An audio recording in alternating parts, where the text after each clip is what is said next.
I'm reading my way through the classics on my TBR shelf, and I've decided to start with Virginia Woolf, A Room of One's Own, because it's very tiny. Virginia Woolf has imagined that Shakespeare has a sister who's also a writer, who's also a genius. It says her legacy is radically different. I'm assuming for the simple fact that she's a woman in this time, because this was written in 1929, or at least in her time. She would have been Shakespeare's sister much before 1929. Either way, she didn't have as many access to as many things as Mr. Shakespeare.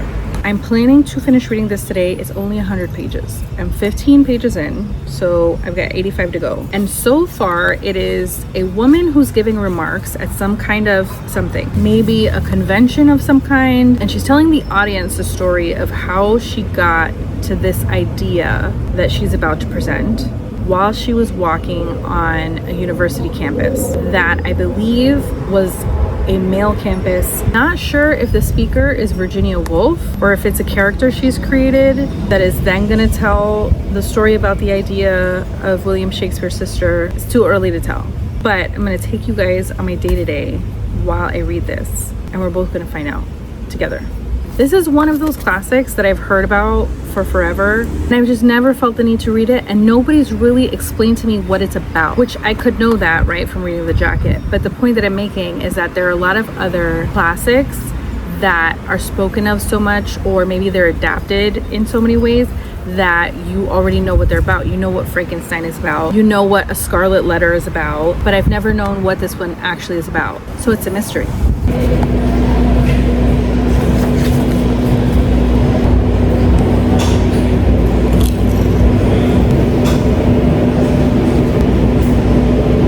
We're 35 pages in now, and I still have no idea who the narrator is. It sounds like a Virginia Woolf-esque character. Sounds like who she should be, but I'm not sure. However, she has now gone into the research to figure out why women are so poor.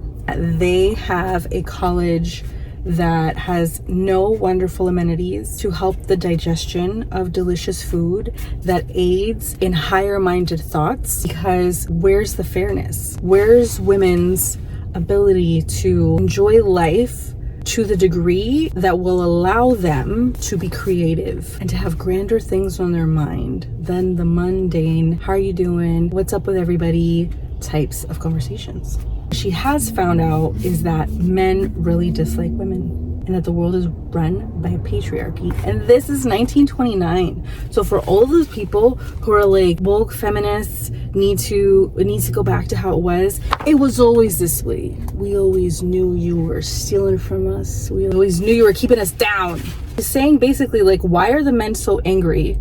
Why do they dislike women so much when they have all the power? I'm confused. She picks up a newspaper, and she reads all the different headlines. The most transient visitor to this planet, I thought, who picked up this paper, could not fail to be aware, even from this scattered testimony, that England is under the rule of a patriarchy. No one in their senses could fail to detect the dominance of the professor, their stand-in for man. His was the power and the money and the influence. He was the proprietor of the paper and its editor and sub-editor. He owned the racehorses and the yachts. He was a director of the company that pays 200% to its shareholders. With the exception of the fog, he seemed to control everything. Yet, he was angry. You think it's the internet bros? Virginia says otherwise. Prepped in her programming to go to the mall.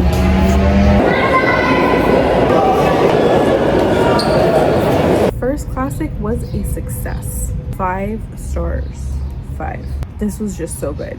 It was so perfect. Central question I feel like it's asking is, can a writer be a true and successful, excellent writer if they cannot get away from the self? Can a story keep its integrity, its essential truth, if it is aware of itself?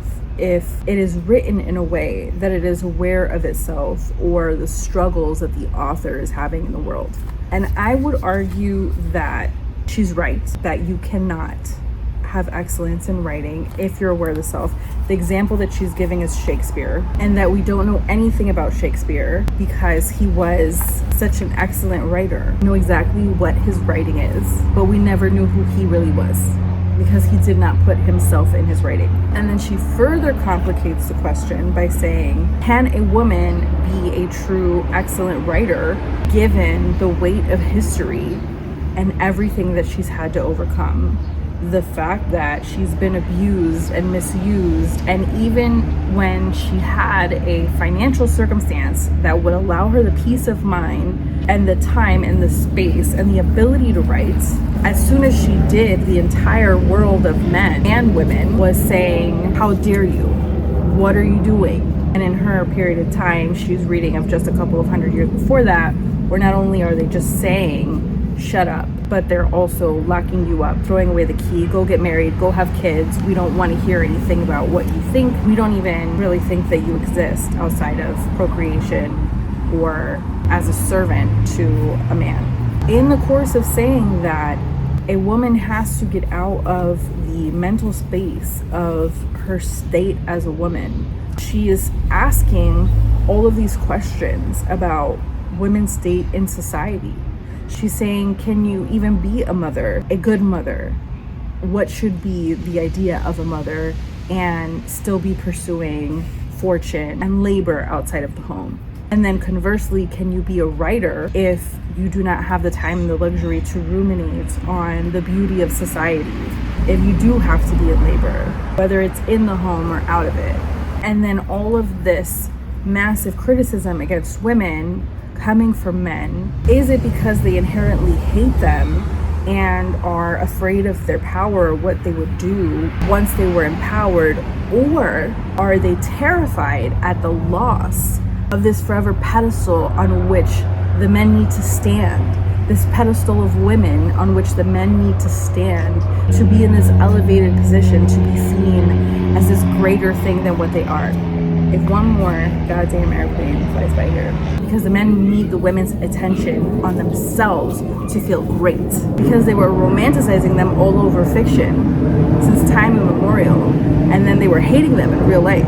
But then she says, even of the men who write solely from a man's position, who are of the world too, that they start out doing well and then it becomes of the eye, and when they start writing about women, they're boneless, their characters are not true, and that highest integrity of truth can't be reached if somebody is ever writing from either side. You have to be male womanly or woman malely. You have to be able to write all of the characters as their truest selves. Even though she's speaking from a place of a woman in the world, as she is warning us not to, she is also speaking of an inherent truth, because this applies to all power structures. This applies to all groups in power. So much so that 100 years later, when I'm reading this, I'm like, this is crazy that she was feeling so much of what we still talk about today.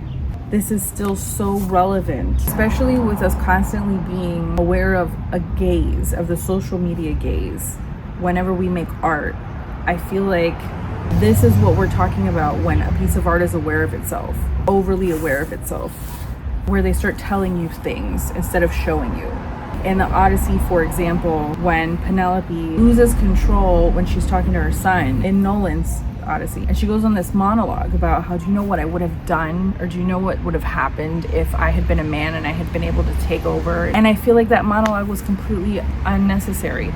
If they had included barbarities that she had to go through, if they had included all of the liberties that Odysseus was able to take on his journey home, which were offensive to their marriage, to women generally, it would have said all of those things. But because it was aware of itself, of its place in the world, of its place in time, it wrote them into the story in a way that did not feel right. The same way that the Sex and the City reboot did it. All of these things, instead of telling me the truth of this thing, which then becomes artifice, then becomes this projection, you could have shown me the deep truth of this thing, and I would have felt seen, and I would have known the truth to be real.